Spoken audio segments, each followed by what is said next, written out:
Há casas que parecem respirar em silêncio.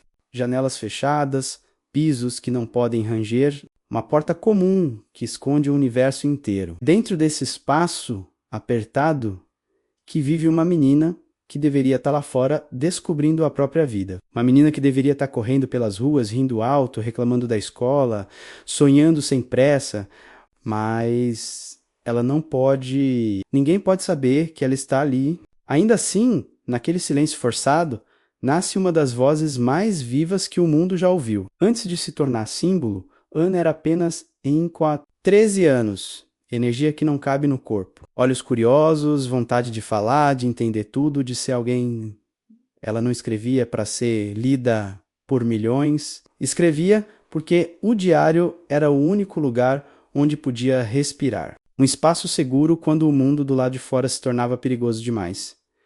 Essa é a primeira surpresa do livro. Ele nasce de uma intimidade que não foi feita para o público. E talvez seja por isso que sua honestidade continua tão forte. O anexo secreto é pequeno. É quente no verão e gelado no inverno. É cheio de barulhos que precisam ser engolidos, palavras que precisam ser medidas, passos que não podem existir. Ali vivem 8 pessoas que não escolheram estar juntas. E, como em qualquer convivência forçada, surgem irritações pequenas, esperanças frágeis, teimosias, ternura, cansaço. Ana observa tudo com uma lucidez desconcertante. Ela registra o que vê, mas também registra o que sente. E é assim que o esconderijo se transforma num pequeno laboratório de emoções humanas. A guerra acontece lá fora, mas o conflito interno é constante aqui dentro. E Anne transforma isso em páginas que guardam mais do que fatos.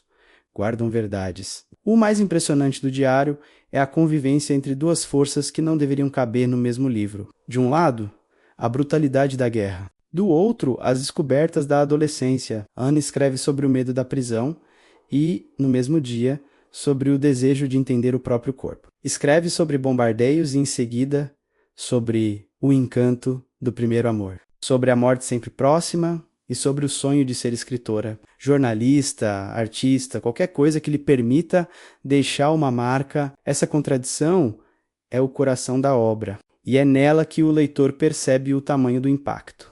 Porque Anne continua sendo jovem mesmo quando o mundo tenta fazer ela deixar de ser. Essa insistência em viver que torna o diário tão doloroso e tão belo ao mesmo tempo. Em muitos momentos, Anne escreve buscando entender a si mesma. Ela revisita seus próprios pensamentos, reconhece contradições, tenta crescer, tenta mudar. Ela quer ser melhor, quer ser justa, quer ser compreendida, e talvez essa seja a razão de sua voz atravessar o tempo. Ela escreve com honestidade, mesmo quando a honestidade dói. Ela fala de ciúmes, egoísmo, raiva, tristeza e esperança sem filtros. O leitor encontra nela não uma figura idealizada, mas alguém real, cheio de dúvidas e imperfeições. E é essa humanidade que faz o diário ultrapassar o contexto da guerra. Ele fala sobre ser humano, e isso nunca deixa de ser atual.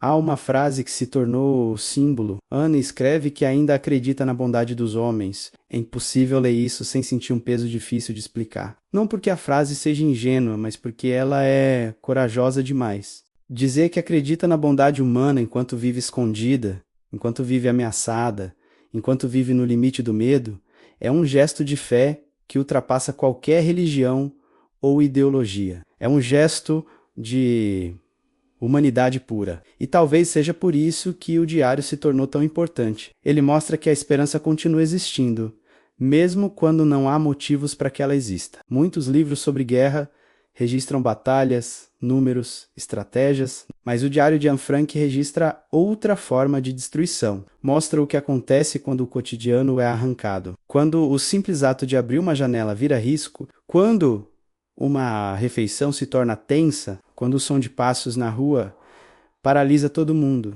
quando o relógio não é mais medida de horas, mas de medo. O livro revela o impacto da guerra na rotina mais comum, na respiração, na convivência, nas pequenas esperanças que precisam ser renovadas todos os dias. E é nesse ponto que o diário se aproxima de qualquer leitor, de qualquer época, porque ele não fala apenas de uma guerra específica, fala sobre o que acontece quando a humanidade se perde de si mesma. Para Anne, escrever não era um passatempo, era sobrevivência emocional. Era a única forma de transformar o medo em algo que pudesse ser suportado. Era um diálogo consigo mesma quando ninguém podia ouvir. Em cada página, ela encontra um jeito de existir. E é curioso pensar que a menina que precisava se esconder da morte encontrou na escrita uma forma de viver para sempre. A literatura nasce assim às vezes, não como um plano, mas como um grito contido, como um pedido silencioso para o mundo não esquecer. Há um momento em que o diário simplesmente para, nenhuma explicação, nenhum encerramento. A vida real interrompe a história sem aviso. E é nesse silêncio que o leitor entende o que aconteceu, entende o que foi perdido, entende que aquela voz não deveria ter sido calada. É o pai de Anne, Otto Frank, quem devolve as palavras ao mundo. É ele que lê, organiza e publica o que a filha escreveu. É ele que transforma o diário em um legado. E o fato de o livro existir já é por si só uma declaração de resistência. O diário não é apenas um testemunho histórico, é uma janela para a pergunta mais antiga da humanidade. Quem somos diante do medo, quem somos diante do outro, quem somos quando ninguém está olhando.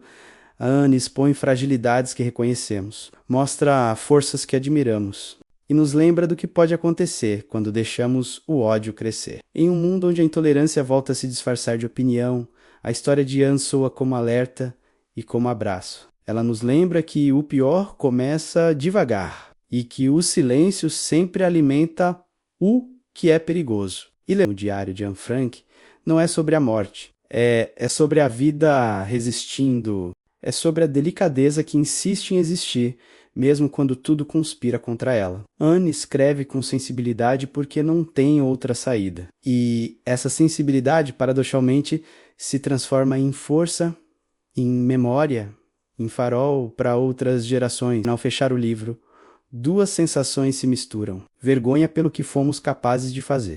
Gratidão porque Anne escreveu mesmo assim. O diário de Anne Frank sobrevive porque nos obriga a lembrar que a humanidade não é garantida, lembrar que cada escolha molda o mundo ao nosso redor, lembrar que uma voz pequena pode atravessar séculos, e lembrar que acreditar na vida quando tudo parece perdido é talvez o maior ato de coragem que existe. Se essa história te tocou, deixa o seu like e se inscreve. Aqui a gente lê para lembrar quem somos e para não esquecer o que já fomos. Se quiser mergulhar mais fundo, conheça nosso livro As Palavras que Nos Moldaram, link na bio ou comenta quero.